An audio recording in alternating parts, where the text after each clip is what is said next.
señor de 28 años, sexo masculino, ocupación agricultor. El paciente refiere, o sea, cuál es su motivo de consulta, va porque dice que le duele la barriga, dolor abdominal y que tiene diarrea intermitente y ya desde hace harto tiempo, hace un mes. Es una diarrea prolongada y que ha perdido un poquito de peso el último mes. Menciona que él trabaja descalzo en su cultivo, él es un agricultor y va descalzo. Y tuvo contacto con agua estancada en zonas rurales.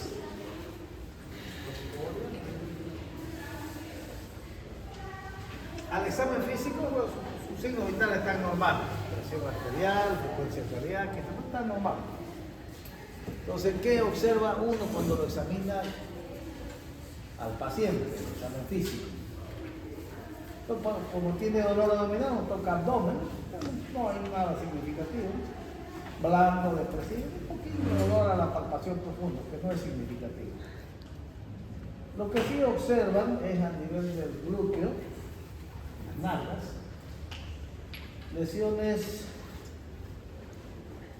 serpentinosas, son máculas y pápulas. Mácula es una mancha, pápula es como un granito, unas máculas, pápulas rojizas en zona lineal, como unos canales serpentinosos.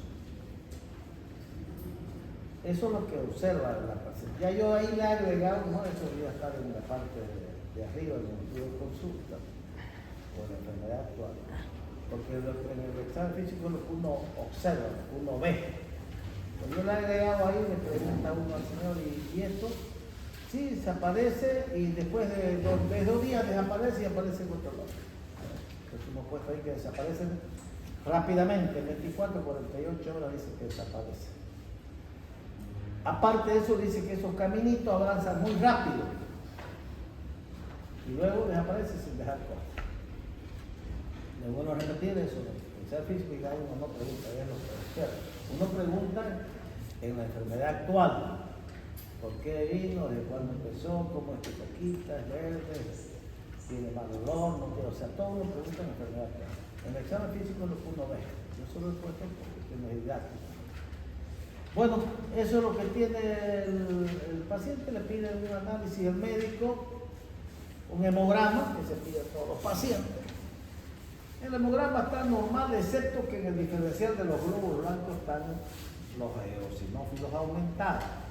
¿En qué enfermedades aumentan? En todos los que son alérgicos. Los asmáticos, por ejemplo, tienen eosinofilia. Los que tienen dermatitis atópica tienen eosinofilia. Cualquier alergia. En el hemograma se expresa por los eosinófilos que están aumentados. Y en todas las parasitosis, generalmente los eosinófilos están aumentados. Pero hay en algunas parasitosis, como en el caso de esta, que la eosinofilia es muy marcada. O sea, alto. Los eosinófilos normalmente son del 2 al 4%. Estamos hablando del 20, 25, 30%. O sea, muy aumentado. Entonces eso es lo que llama la atención. Los glóbulos blancos están normales, está un poquito anémico, pero no un poquito pálido, con hemoglobina, digamos, de 10, una anemia muy buena. Muy bien, entonces, ¿cuál sería el diagnóstico? ¿Qué es lo que tenemos aquí nosotros para agarrar? Tenemos una diarrea prolongada, que por el principal parásito que causa diarrea, hemos dicho que es la Giardia lambda. El otro parásito que causa, o sea, cualquier parásito puede causar diarrea. De los helmintos que hemos estudiado, cualquiera puede causar diarrea. No sé por qué. De todos los helmintos que hemos hablado y los protozoarios. ¿Por qué causan diarrea los helmintos? ¿O pueden causar diarrea? ¿Dónde vive el parásito? El ascaris, ¿dónde vive? Intestino delgado. ¿Dónde vive el trichuri? Intestino grueso.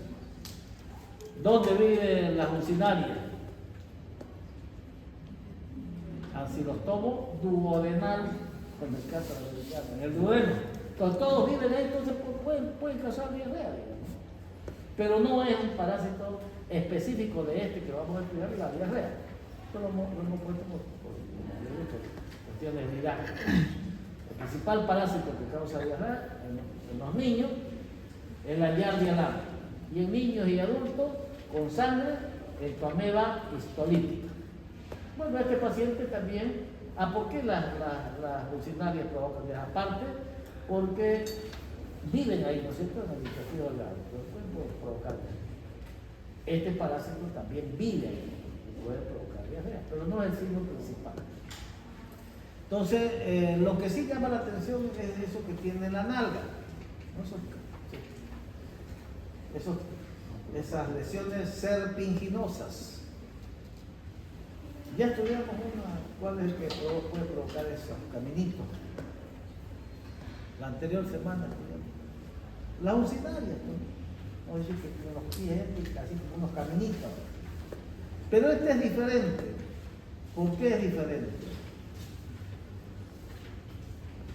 Uno porque avanza rápido, el otro es más lento. Este avanza rápido, según refiere el paciente. Y porque también desaparece rápido. Ahí. Entonces, y la eosinofilia, sí, importante, no da las caridiasis, no da las ursinariasis, no da la ameliasis. Esta enfermedad tiene eosinofilia importante. ¿Y por qué tiene? Generalmente todas las parasitosis que son tisulares de los hermintos intestinales generalmente provocan marcada eosinofilia. Hay otros parásitos que vamos a estudiar que provocan mucho más eosinofilia que la eosinofilia. Bueno, entonces, ¿cuál sería el diagnóstico? Ya se lo dije sin querer. ¿Ah? Se lo dije hace ratito sin querer. Produce más eosinofilia que esto, le dije. No tan ya. Vamos ahora a aprender a reconocer esta enfermedad que se llama estrongiloidiasis. Esta es una estrongiloidiasis crónica. ¿Por qué es crónica? Porque dice que está más de un mes, pues, ¿no? Las agudas tienen que ser menos de 14 días, esta está más de un mes. Es una estrongiloidiasis intestinal crónica. Si hay crónica, hay aguda, pues, ¿no? Bueno, ¿y qué exámenes vamos a solicitar para hacer el diagnóstico? ¿Qué le pedirían ustedes? ¿Qué examen que conoce, pues? Para parásitos. Un coproparasitológico. Un coproparasitológico. Pero si ustedes le piden el coproparasitológico normal, porque lleva uno las S, rápido laboratorio, generalmente va a salir negativo. ¿Por qué? Porque esta enfermedad parasitaria generalmente no elimina huevos en las heces fecales, porque los huevos están dentro de la larva. Pueden eliminar huevos cuando es una diarrea intensa que arrastra parte de la larva, porque estos huevos están dentro de la larva. Entonces, si ustedes tienen coproparasitológico seriado normal, lo más probable es que no salga nada. Entonces aquí se pide un análisis especial, que lo vamos a aprender a ver en los 0 días, que es una técnica especial para esta parasitosis, que se llama a través de la técnica de separación de la larva o de Baerman-Morales. Entonces, si ustedes ponen, yo les pregunto el examen, ¿cuál es el examen que se solicita para diagnosticar estrongiloidiasis? Si ustedes me ponen coproparasitológico, está mal. Tiene que ser coproparasitológico mediante la técnica o directamente la técnica de Baerman-Morales, que es un método de separación de larva. Ahí no se va a buscar huevo. es las larvas.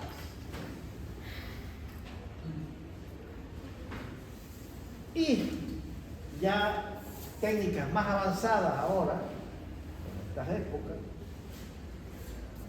aparte de esta técnica, que es la considerada todavía una técnica como el padrón de oro, se añade un nuevo examen, que también igual si ponen test de lisa se pone pues para todo. Como el otro día fue a revisar un muchacho, test de lisa, pues tiene que poner pues para qué, porque test de lisa pedimos para todo. Pues ahí en este caso tiene que ser un test de lisa IgG antiestrongiloides. Hay otras pruebas también, hay PCR que está de moda, ¿no? Reacción en cadena de la polimerasa. También. Entonces, y ahí en el campo parasitológico, mediante la técnica de Baerman-Moraes, que es un método de separación del larva, que es un tubito que se centrifuga, reporta que tiene estrongiloides estercorales, que es la gente que lo sabe.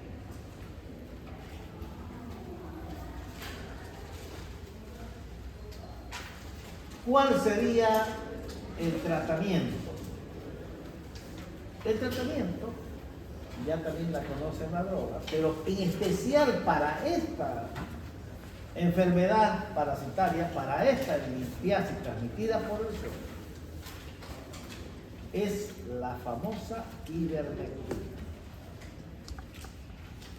Y la facilidad de la ivermectina es que es una sola dosis. Una sola vez. Tanto para las ameliasis agudas como para las crónicas. Una sola vez. De ivermectina. Hay algunas otras drogas, sí, el albendazol, pero es mucho menos. En especial para esta, si yo pregunto cuál es la droga de elección, ustedes tienen que poner ivermectina. Y la dosis, 200 microgramos por kilogramo. Una sola. Esto hay que darlo en niños mayores de 3 años o que pesan más de 15 kilos.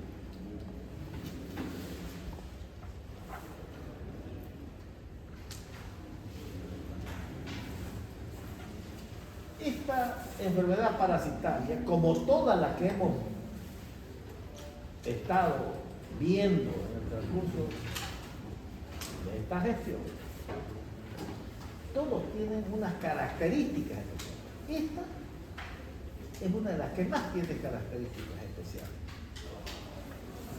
La más importante es que esta parasitosis en pacientes que son inmunodeprimidos, es decir, que toman corticoides de por vida como son los trasplantados, que tienen una enfermedad grave como una leucemia, que es un tipo desnutrido, es alcohólico, en cualquier persona que baje sus defensas, esta parasitosis lo mata a esa persona.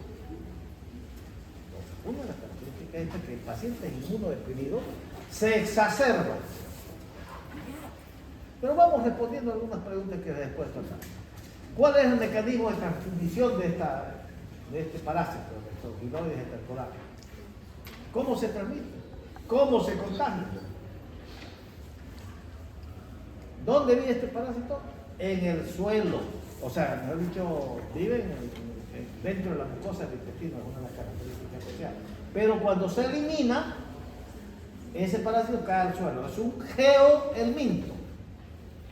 Geo porque vive en la tierra. Y ahí este parásito, de su forma, como se eliminan las heces, que es larvas radiformes, luego se transforma en el suelo unas 2 a 3 semanas en larvas filariformes. Esta es la parte infectiva. Esa es la que penetra por la piel. Por eso que hemos puesto ahí en el caso, que es un paciente que iba a trabajar descalzo. Por eso penetraba por la piel. Penetra por la piel. De cualquier zona de descalzo, ya sea en la nalga, en los pies, la zona que está descubierta. ¿Qué factores predisponen a una infección crónica? Esta parasitosis, como todas las que hemos visto, generalmente son asintomáticas. ¿Qué quiere decir? No tienen síntomas. Pero cuando las condiciones clínicas de este paciente, en este paciente en particular, o en esta parasitosis más específicamente en particular, cuando las defensas bajan porque su inmunidad se altera, entonces causa serios problemas que lo puede matar. ¿Y de qué va a depender en general de las parasitosis que tengan sintomatología o no tengan? Depende de tres factores, ¿no? Dependen de la inmunidad de cada uno. Cada uno tenemos una inmunidad diferente, o sea, una defensa de nuestro cuerpo ante una agresión diferente. Va a depender de la cantidad de parásitos que ingiramos o que penetren, en este caso, por la piel. Y va a depender del tipo, o sea, de la virulencia de ese parásito. Y eso va a depender de que las personas tengan o no tengan síntomas. En esta parasitosis, la mayoría son asintomáticos, igual que las otras. ¿Y qué factores entonces van a desencadenar que yo tenga así cuando baja su defensa? Porque este parásito se comienza a multiplicar descontroladamente. Porque otra de las características peculiares que no tienen los otros parásitos, ninguno de los otros parásitos, y casi es el, podríamos decir que son dos, este es el más famoso y más importante, que se autoinfecta la persona. El Ascaris no se autoinfecta, el Trichuris no se autoinfecta, los ancilostomos no se autoinfectan, las yardias, amebas, todo lo que hemos estudiado no hay autoinfección. Este es el único que tiene un ciclo de autoinfección. ¿Qué quiere decir autoinfección? Que un parásito vive en su organismo y se puede reinfectar esa misma persona sin salir afuera, o sea, sin caer el parásito a la tierra. Ese es el ciclo de autoinfección. Por eso que esta parasitosis volvió a resurgir de nuevo abrumadoramente en la etapa de las pandemias, del COVID que hace unos años tuvimos.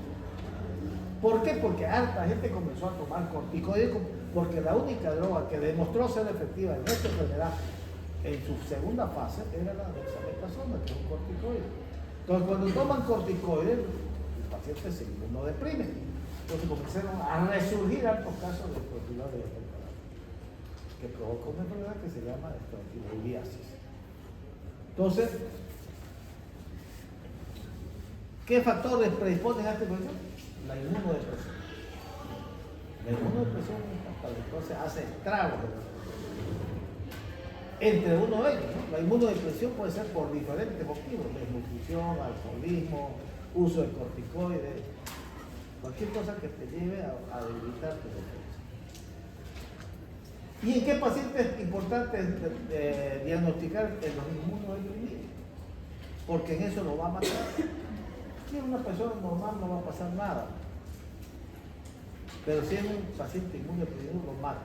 Entonces hay que tener mucho cuidado, sobre todo los que van a ser sometidos a trasplantes de algún órgano, tienen sí o sí que hacer esta prueba, determinar que no tiene problemas, porque si no le va a salir caro su trasplante porque no va a servir, porque esta enfermedad lo va a matar. Entonces, si van a recibir una inmunosupresión, tienen que estar seguros de que si tienen una tuberculosis, digamos, tienen que estar seguros que no tienen tuberculosis. Hay que pedirlo y hacer tratamiento.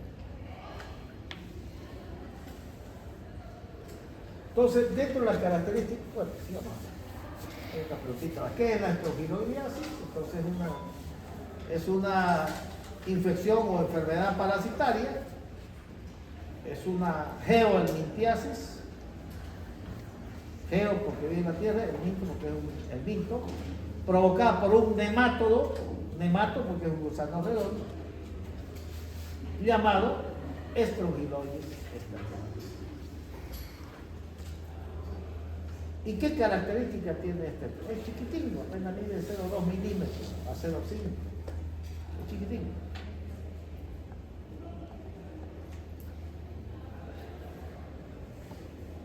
¿Cómo se infecta a las personas? A través de la introducción de la larva filariforme a través de la piel. en personas que andan descalzos. Y también hay la autoinfección. Es decir, que una persona que tiene, después de 10, 20 años, baja su defensa y se puede autoinfectar. O sea, lo tiene él ahí en su intestino, este parásito, hartos años, no le causa nada. ¿Cuándo se vuelve a tener sintomatología? Cuando su defensa se cae. ¿Cuáles son los signos y síntomas? No tiene signos y síntomas específicos. Este es un paciente que hace el ciclo del, digo, es un parásito, no el paciente. Es un parásito que hace el ciclo del oso. ¿Qué significa? Que va a pasar por los pulmones. Entonces la sintomatología que puede tener, como entra por la piel, puede tener eso que mostramos, que mencionamos, los canales serpiginosos. Porque penetra por ahí. Pero esta tiene características diferentes de las ursinarias o de otras que vamos a estudiar después, la larva negra cutánea que es provocada por la urtinaria del perro, o el Xilotoma brasiliense. Esta avanza rápido y desaparece también rápido. Dos, esos canales tienen una zona eritematosa de banda ancha, esta. Pero va a tener esas lesiones y desaparece rápidamente. Y dice, tenía unos sabañoncitos y desaparece. Como después pasa por la circulación y pasa al hígado, llega al corazón, luego a los pulmones, porque hace una etapa larvaria, entonces este paciente puede provocar el síndrome del Orfe. ¿Y qué es el síndrome del Orfe? Es un paciente que tose como un paciente alérgico, una tos irritativa, que en algunos casos dijimos que puede ser con sangre hemoptóica, al igual que el Ascaris lumbricoides, al igual que la ursinarias, excepto los trichuris que no hace el ciclo del oso. Es un georminto, pero no hace el ciclo. Este hace el ciclo del oso. Entonces va a tener el ciclo del oso. Y de ahí asciende por la tráquea y luego lo tragamos por la faringe. ¿Y dónde se va a ubicar? En el intestino delgado. Y por eso puede provocar también sintomatología gastrointestinal, diarrea, vómitos, dolores abdominales. Pero hemos dicho que la mayoría de las personas inmunocompetentes, como cada uno de los que estamos acá, generalmente puede tener esta enfermedad y no pasa nada, van a ser asintomáticos. Ahora, cuando la condición no puede dar un poquito de estas cositas que hemos hablado, que no son muy importantes, pero cuando los pacientes se inmunodeprimen, entonces ahí puede dar una infección gravísima que los va a matar, que se llama los pacientes inmunodeprimidos que bajan su defensa, se multiplica exageradamente provocando una hiperinfección. ¿Dónde? Generalmente los pulmones y los intestinos. Ya va a dar neumonía o va a dar diarrea fuertísima. Y lo que es peor, esta hiperinfección puede provocar una estrongiloidiasis diseminada. Es decir, se disemina no solamente a los pulmones o a los intestinos, sino se va a la cabeza, al cerebro, puede irse al riñón, al páncreas, a cualquier parte del organismo. Y lo mata. Entonces las sintomatologías, la mayoría son asintomáticas. La hiperinfección y la infección diseminada, ahí sí ya es grave. ¿Qué tan pronto después de la exposición se desarrollan los síntomas? Hemos dicho que esto generalmente, como las anteriores, dura 1 o 2 meses. El periodo prepatente, desde que ingresa el parásito hasta que yo lo puedo demostrar. ¿Qué debo hacer? Bueno, si tengo que hacerse un análisis, ¿no? Pero no el análisis normal, el coproparasitológico. Tiene que ser coproparasitológico mediante la técnica de Baerman-Moraes o directamente Baerman-Moraes o Baerman modificado, como lo pueden encontrar en la literatura, que es un método del embudo mediante separación del agua. ¿Cómo se trata la astrogilasis? Con ivermectina. Para la aguda, para todo es una sola. En algunos para diseminada dan 2 dosis. Y cuando es, o digo, la hiperinfección, cuando es diseminada hay que darle harto tiempo, una semana o hasta 2 semanas, porque esa es gravísima, lo mata.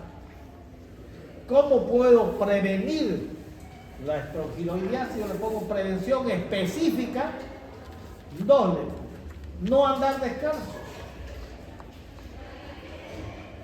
Poner una estera cuando se va a echar ahí en el piso, directamente, sin ropa. O en países, y esto es una de las cosas novedades de esta enfermedad parasitaria, que ya la vimos también la anterior semana, no, hace 2 semanas, que ya no pasamos, es que en zonas donde se detecta que hay una prevalencia de estrongiloidiasis superior al 5%, se hacen desparasitaciones masivas con una droga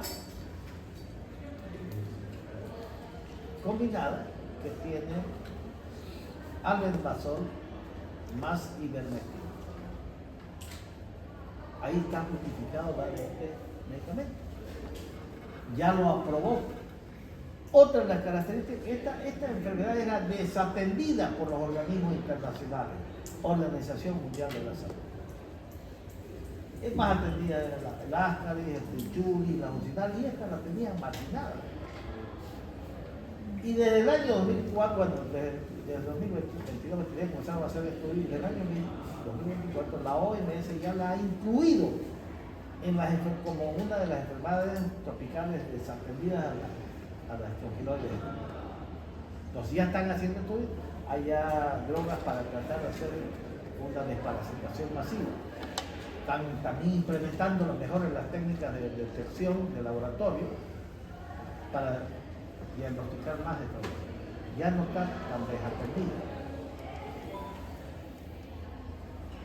Bien, este parásito es chiquitito, de 0,2 a 0,5 milímetros.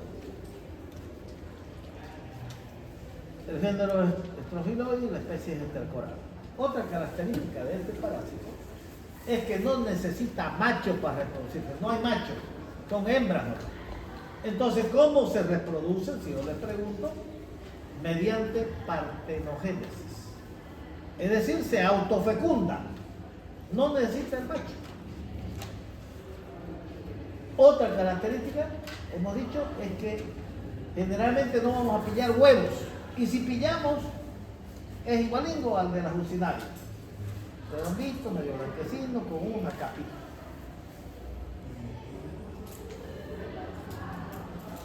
Otra característica es que este parásito vive dentro de la mucosa, no está en el lumen. Ahí se reproduce. ¿Y cuándo entonces podríamos observar huevos? Si tenemos una diarrea, pero de aquellas que arrastra parte de la mucosa, entonces ahí salen los huevos. Generalmente los huevos están dentro de la larva, cuando la elimina a través de la enzimas. Entonces, el uso generalizado que se dio durante la pandemia a los corticoides hizo que esta enfermedad comience otra vez a resurgir porque el paciente se disminuye su defensa.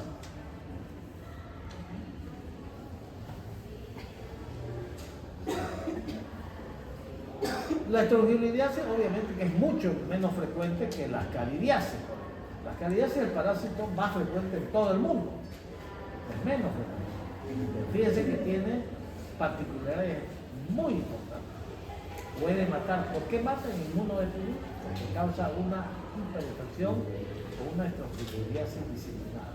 Y lo mata.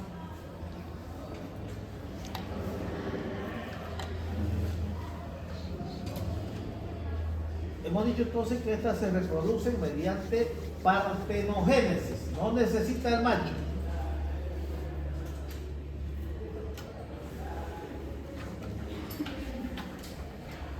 Es un par muy pequeñito, mide 0,2 milímetros, 0,5 milímetros.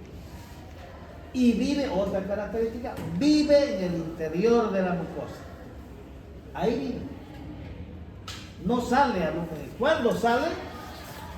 Cuando hacen, o sea, ya digamos una estrongiloide de hembra grávida, tiene dos caminos.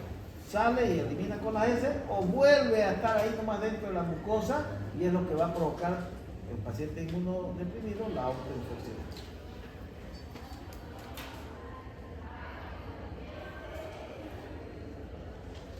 Los huevos, cuando alguna vez los puedan observar, que es muy raro. ¿Por qué es muy raro? Porque no salen como larvas. No salen cuando pueden, cuando la diarrea sea muy intensa. Entonces, es la misma que de las ucinarias. Ahí fíjense, la ucinaria, la larva, la larva. Y acá ya tenemos una parte de esa larva como huevito. Los huevos eclosionan en la mucosa, o sea, la hembra grávida, los hiloides temporales, grávido, ahí libera su huevito dentro, por eso que no sale con ese cervical. El que va a salir luego, la otra larva, sale a la luz intestinal y esa es la que se elimina con la heces. Por eso hay que hacer la prueba esa especial de la Herma Moraes, que es un método de separación de larvas. Las tres formas morfológicas son larvas rambitiformes, que es la larva que va a entrar y va a vivir dentro de la mucosa, pero la larva infectante es la que penetra el suelo, que es la larva filariforme. Hay la larva, y hay otros adultos de vida libre, que ya vienen predestinados genéticamente. Pero como vamos a ver, otra característica de esta enfermedad parasitaria es que tiene 3 vías de contagio. La vía indirecta es la que va a dar lugar a los adultos de vida libre. ¿Y cómo nos contagiamos? 3 vías. Hay un ciclo directo, un ciclo indirecto y un ciclo de autoinfección. El directo es el que una persona defeca en el suelo, elimina sus larvas, como larvas rambitiformes, y ese en el suelo, después de unas mudas que va dando, 2, 3 semanas a 4 semanas, se transforman en larvas filariformes.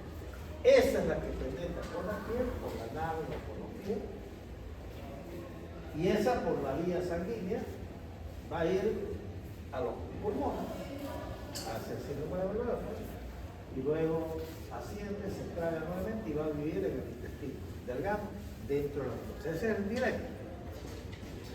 El indirecto es lo que viene ya predestinado genéticamente. Elimina al paciente por sus heces fecales. Y en la tierra, esta larva, en la tierra, estos huevos que son eliminados van a dar lugar a parásitos macho y hembra. Aquí hay un macho en la tierra, no dentro. Este macho y hembra copulan, dan lugar a la larva rambitiforme y luego la larva filariforme, que es la que penetra por eso se llama ciclo indirecto. Y el de la autoinfección, que la larva la larva rambitiforme se autoinfecta, o sea, en el mismo sale la bala y no llega a salir por la cervical, se introduce otra vez en la mucosa y otra vez hace el ciclo, y para volver otra vez a la mucosa. O si no, la región perineal, antes de que sea arrastrada por las heces, por ahí se entra otra vez y hace el ciclo. Son tres formas de reproducción. Vamos a pasar rápido. Una cosita solamente para diferenciarla de las ocasionales es que tiene un primordio genital grande. Vamos a pasar más rápido.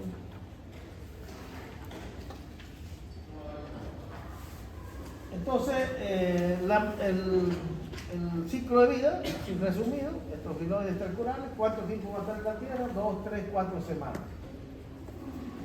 ¿Cuál es la forma infectante? Larva filariforme. ¿Dónde vive definitivamente? En el intestino delgado del hombre. O mejor dicho, ¿cuál es el hospedero definitivo? Es el hombre. ¿Y dónde habita? En el intestino delgado, duodeno y yeyuno. Y este es el ciclo directo, indirecto y autoinfección. Este de aquí es el ciclo directo. O sea, la persona infectada libera no libera huevo, hemos dicho, porque no, libera la larva rhamnitiforme.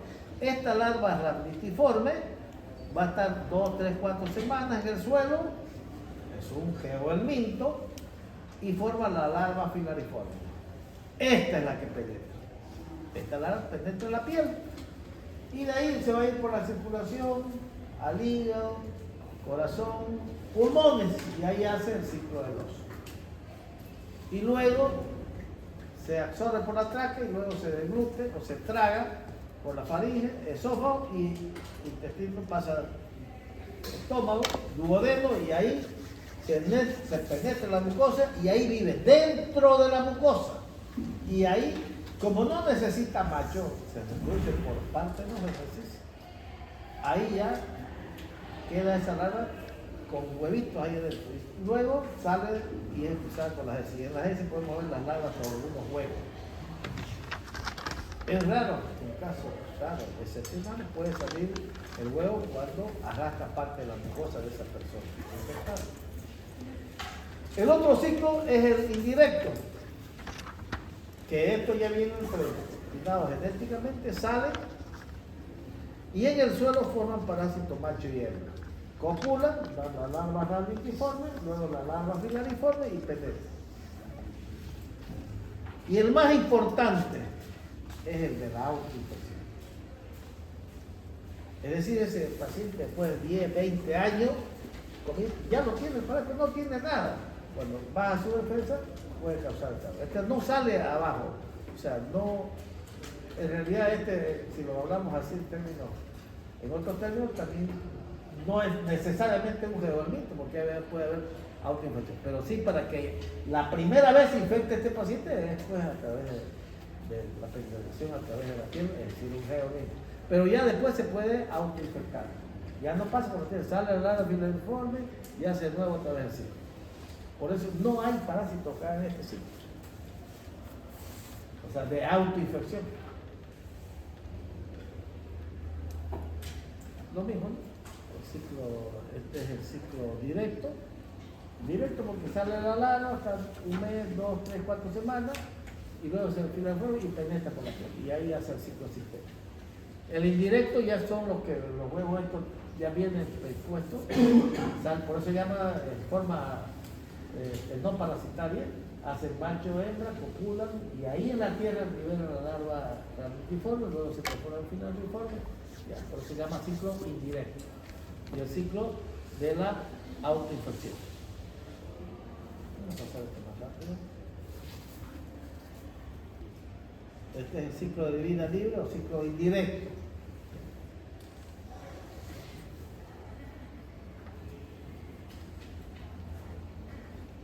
Hasta la fecha, la autoinfección en humanos, por infecciones helmínticas, se reconoce solo en las infecciones por estropiroides esporales y capilarias filipinensis. Estropiroides esporales es mucho más frecuente y está más difundido. Dentro de los helmintos o parásitos que tienen un ciclo de autoinfección. Entonces, ¿qué va a afectar esto? La piel.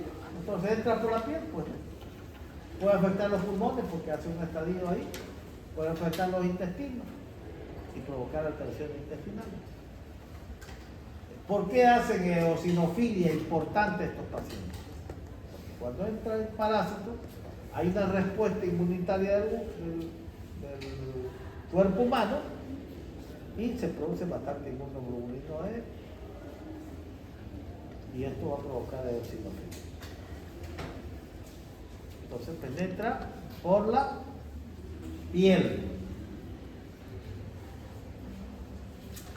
¿Cuáles son las principales manifestaciones clínicas? Como hemos visto para cada uno, trichuris, tinchuria, prolapso rectal, disentería. Áscaris lumbricoide, generalmente obstrucción intestinal.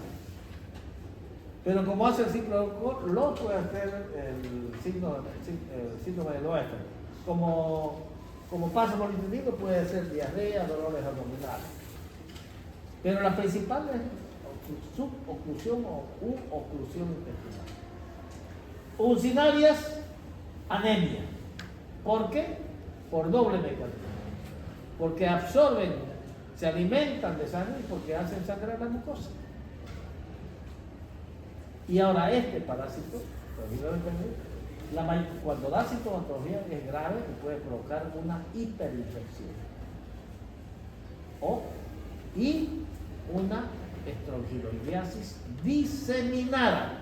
Es decir, que ya no va a ser solamente problemas serios de pulmones, sino en cualquier parte del organismo, en pacientes inmunocomprometidos.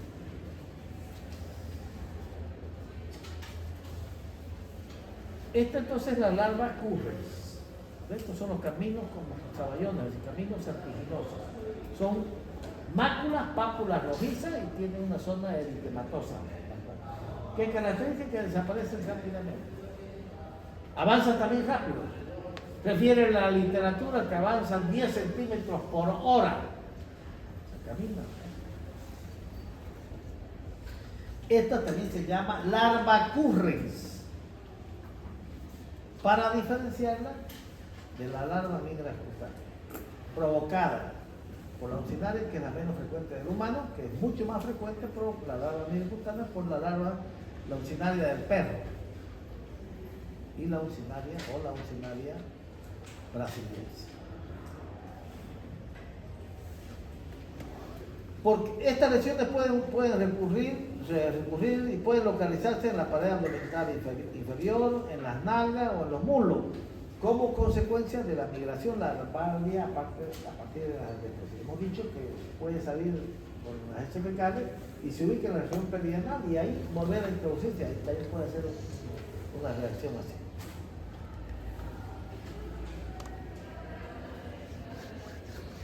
Generalmente más o menos aumentan 10 centímetros por hora y la lesión permanece por 24 a 48.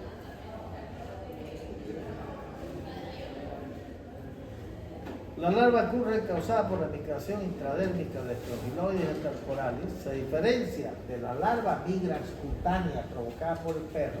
Hemos visto así también por los originarios del hombre. ¿Cómo se las diferencia? Esas son las tres diferencias.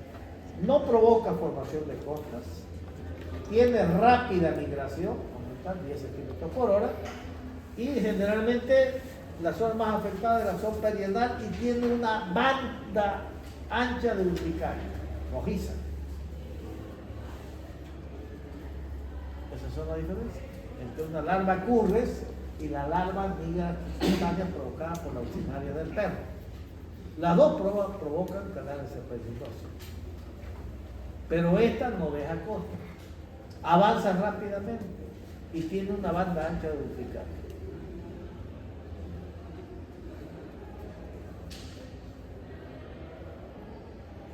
Va a tener manifestaciones pulmonares, síndrome de Loeffler. Puede tener manifestaciones gastrointestinales, dolor abdominal, diarrea, vómito, porque se aloja en el intestino delgado. Entonces, autoinfección son asintomáticas. Cualquiera de nosotros aquí podemos tener en nuestro organismo, estrongiloides, no tenemos nada, porque un paciente inmunocompetente no pasa nada, son asintomáticos. Pero puede ser, digamos, que al comienzo entró y examinó ese gusanito, que se lo llama un gusano microscópico de los lodos, porque parece ahí en la zona donde hay agua con lodo, y son microscópicos, son chiquititos. Cuando penetra ahí, pues no va a tener eso como saballoncito, ¿no? Pero ahí nomás no va a avanzar, digamos, o entra al organismo y no tenés nada, son asintomáticos. Pero cuando las condiciones, la segunda acá, cuando las condiciones del individuo se alteran, baja su inmunidad, entonces puede provocar una hiperinfección. ¿Qué quiere decir hiperinfección? Que el pulmón se va a presentar más grave, digamos, el síndrome de Loeffler, puede hacer neumonías, porque sus defensas son bajas y puede hacer una neumonía por bacterias gram negativas. O en el abdomen puede hacer estragos también ahí. Y la otra forma, ya que es consecuencia de esta hiperinfección,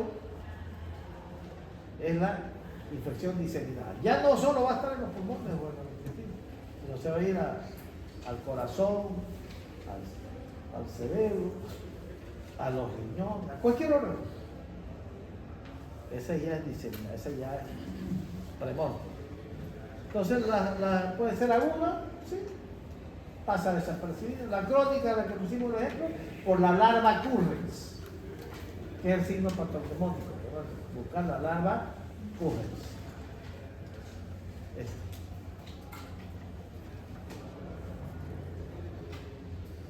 Entonces, la hiperinfección va a tener manifestaciones de todos los órganos, grave.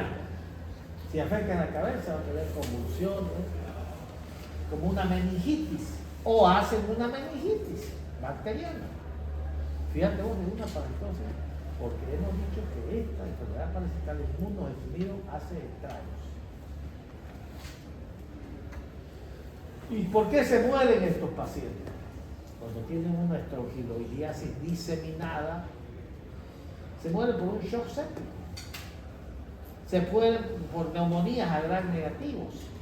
Pueden dar peritonitis, pueden dar septicemias.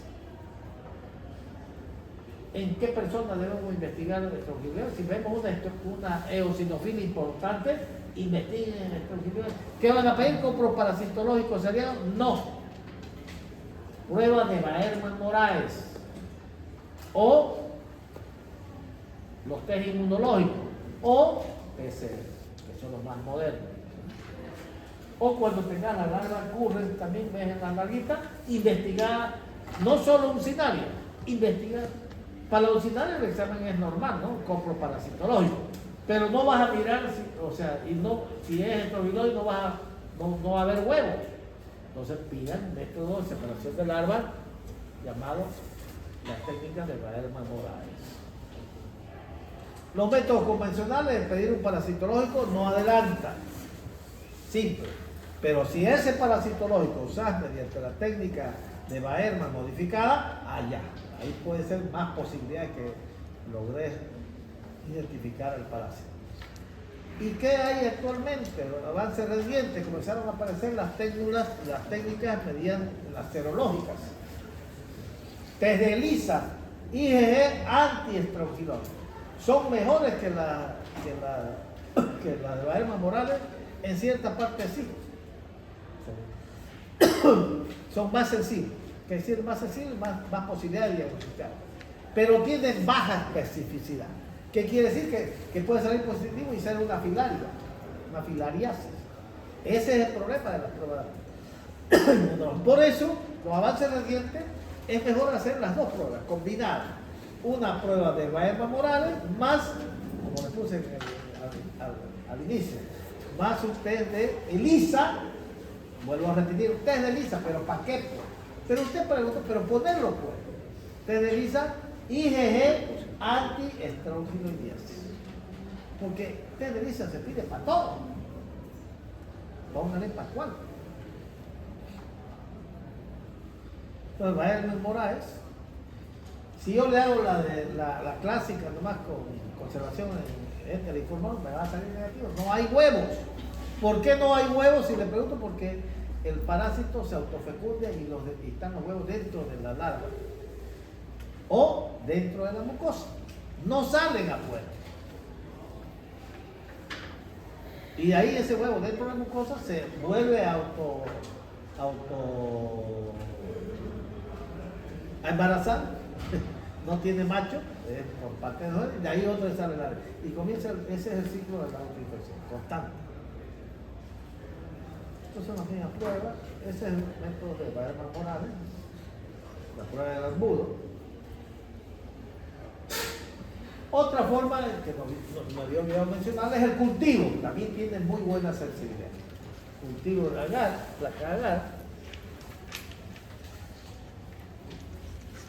En países que tienen recursos medios como nosotros, la prueba de oro es el Baerman-Moraes. En países que tienen altos recursos, en Europa, Estados Unidos, es la prueba. No quiere decir que aquí no hacemos eso. Estamos hablando de los hospitales estatales, ¿no? Ahora, si es privado, no le pedís esto. Como un país de Perú, o sea, le pedís la prueba de Baerman-Moraes más el test de ELISA IgG anti-esteroidiasis. Solo que en los países de Europa, de rutina, en los hospitales públicos, piden las pruebas combinadas. O sea, no es que hemos puesto esta otra en países de recursos medios. No es que aquí no hay. Solo que cuando uno habla en general de los hospitales o las políticas de salud pública. Ahora en los privados, vos tenés aquí todo lo que hay en Europa o en Estados Unidos.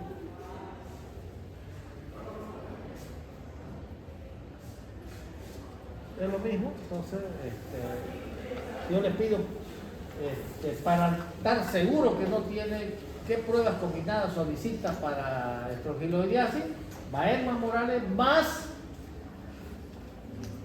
test serológico y de ELISA IgG anti-estrogloidiasis. O pueden poner también Baerman Morales más PCR, reacción en cadena de la polimerasa. Aumenta la sensibilidad. Son combinadas.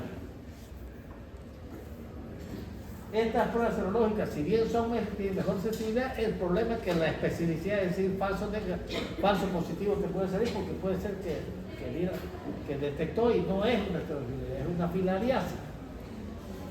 Entonces ese es el problema de las pruebas serológicas. Son muy sensibles, es decir, pero pueden confundirse. El falso se llama especificidad, son los falsos positivos.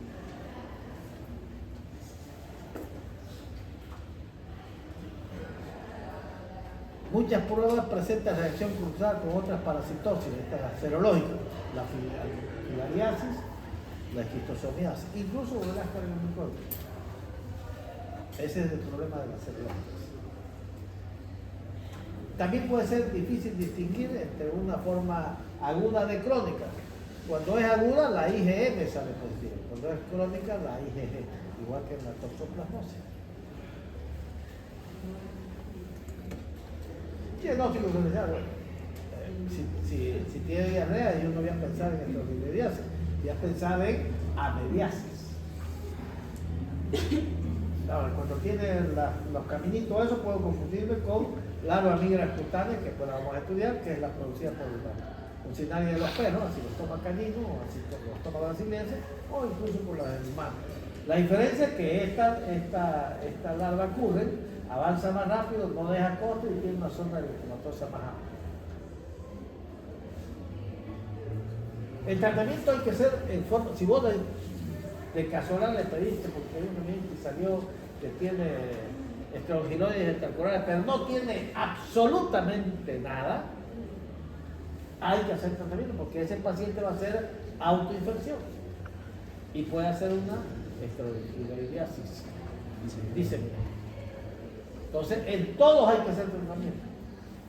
¿Cuál es la droga de elección? La única droga es la ivermectina, ya sea para la asintomática, la hipertensión, o digo para la hipertensión, sí. La diseminada, ahí hay que hacer tratamiento más largo.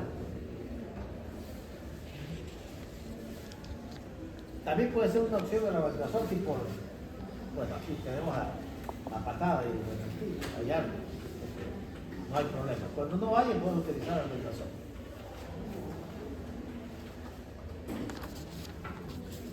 La curación se puede lograr con una dosis única de ivermectina. 200 microgramos, no miligramos. Si pone miligramos está mal. Microgramos. Por kilo por dosis. No de 200 microgramos una vez al día, no, 200 microgramos por kilo. Es decir, si pesa 10 kilos, ¿cuánto sería 200 por 10? 2 gramos. El patrón de oro, el recurso de medio o alto, es una sola dosis de El fracaso del tratamiento generalmente se debe a un deterioro de la inmunidad del humano, del hospedero, ¿no? Del humano.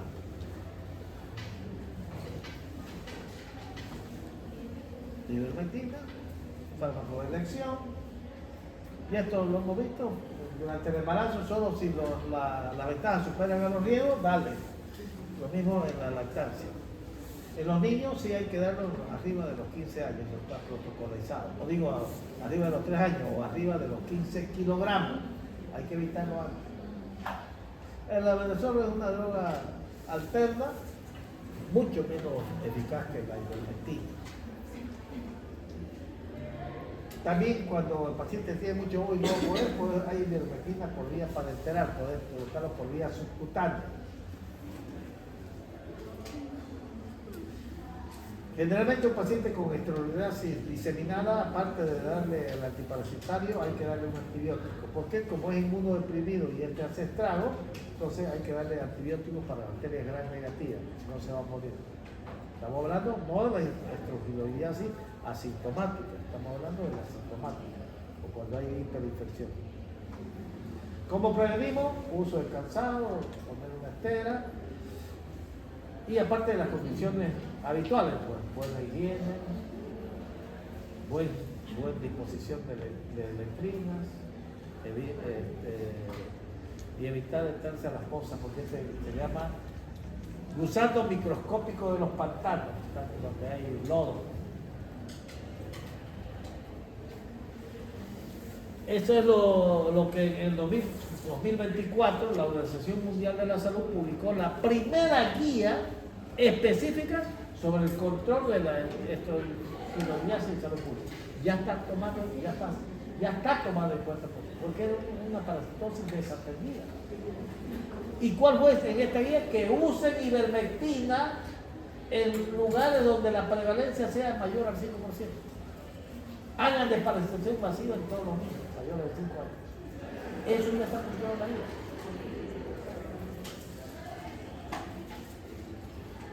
Esta guía recomienda condicionalmente. ¿Qué quiere decir? Que no es nomás tochimocho.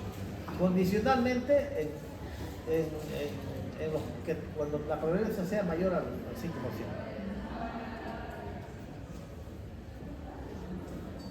Esto todavía, digamos, no es que se...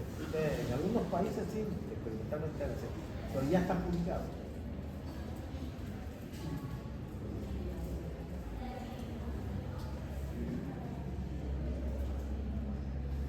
Ay, no, yo creo que me salté algo.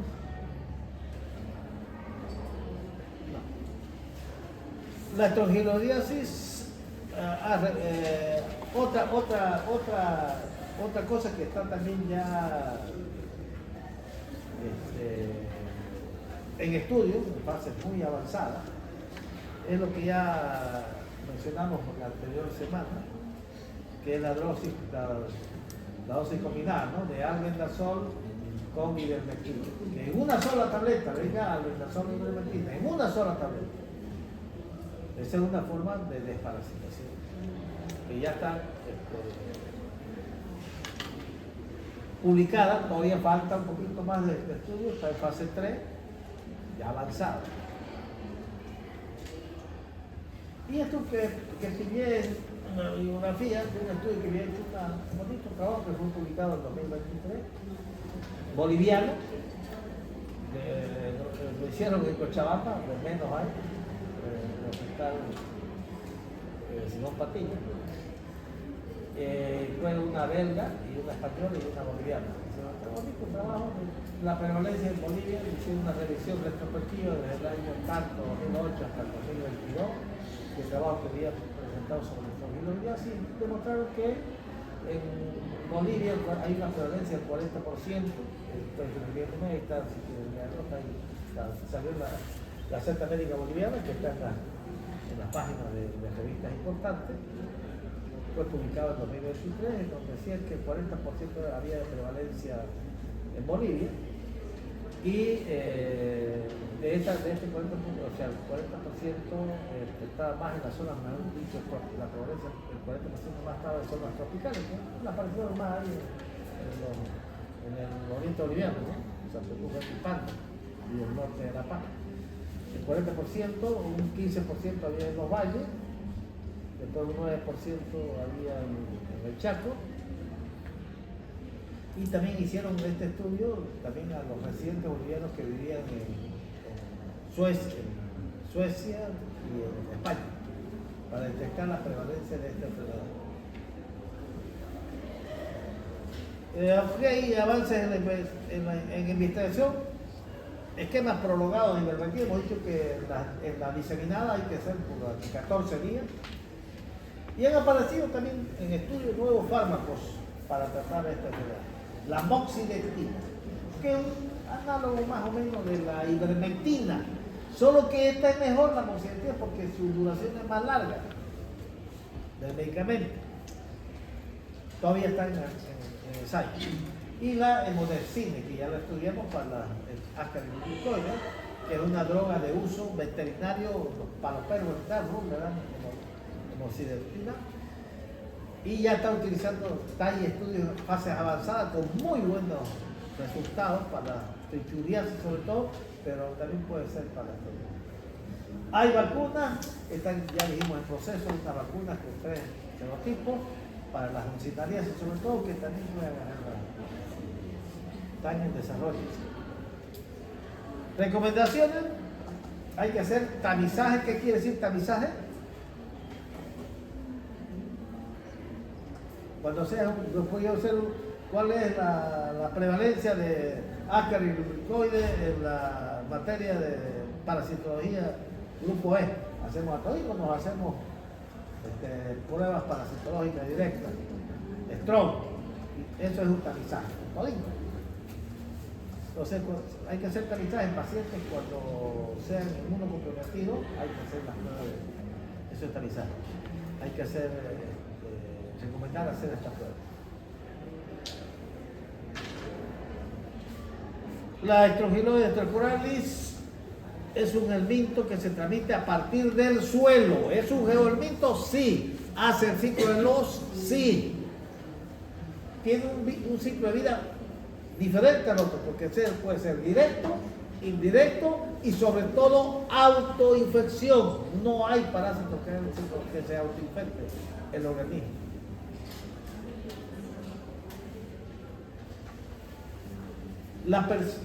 Esta adquiere importancia sobre todo en pacientes inmunocompetentes no pasa nada, pero en un paciente inmunodeprimido lo mata. A menudo no hay signos. ¿Cuál es la llamada? Porque mostré una vía en qué paciente debemos sospechar cuando haya una hiperosinofilia importante y cuando veamos los caminitos así. La larva ocurre. Entonces ahí hacerle una prueba de Baerman-Moraes. Entonces son las pruebas serológicas, son fáciles de realizar, son mejor sensibilidad que la Baerman-Moraes, pero su especificidad es mala. Puede darte falso positivo. Pues salió positivo para Strongyloides y era Ascaris lo que tenía, o era filariasis. Es muy buena, ¿sí? Combinar, hacer Baerman más pruebas serológicas. Aunque los Strongyloides tienen una ruta de infección similar a las helmintiasis, a otras helmintiasis, o sea, penetran por el suelo, requiere otras herramientas de diagnóstico más allá de la microscopía, o sea, pruebas serológicas o reacción en cadena de la polimeriasis.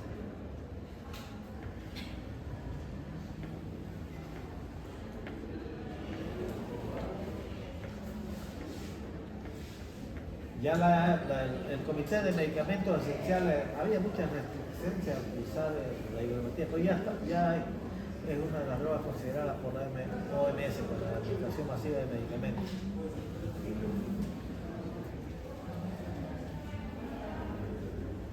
La infección por esta radica en la autoinfección, ¿no? Porque se puede multiplicar sin salir al suelo. Mata cuando hay Strongyloides diseminada. Y la prueba de Baerman-Moraes continúa siendo una prueba, un padrón de oro. No pidan parasitológico normal, tiene que ser a través de la técnica de Baerman.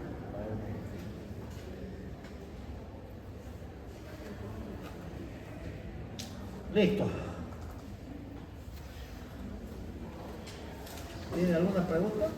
Fíjense que en cada una de las parasitologías que hemos venido estudiando, cada uno tiene particularidades específicas.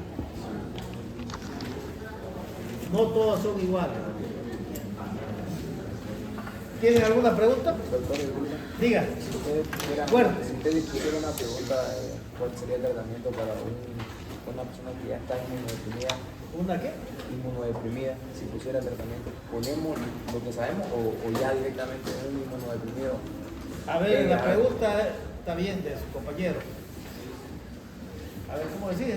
Dice que si un paciente inmunodeprimido, si yo pregunto al paciente inmunodeprimido, ¿qué tratamiento yo le hago? Eso, ¿no? Sí, para porque usted dijo que el la inmunodeprimido era prácticamente muerto. O sea, la pregunta es así más o menos. En un paciente inmunodeprimido, ¿cuál sería el tratamiento para la estrogiloidiasis? ¿Qué le contestarían ustedes?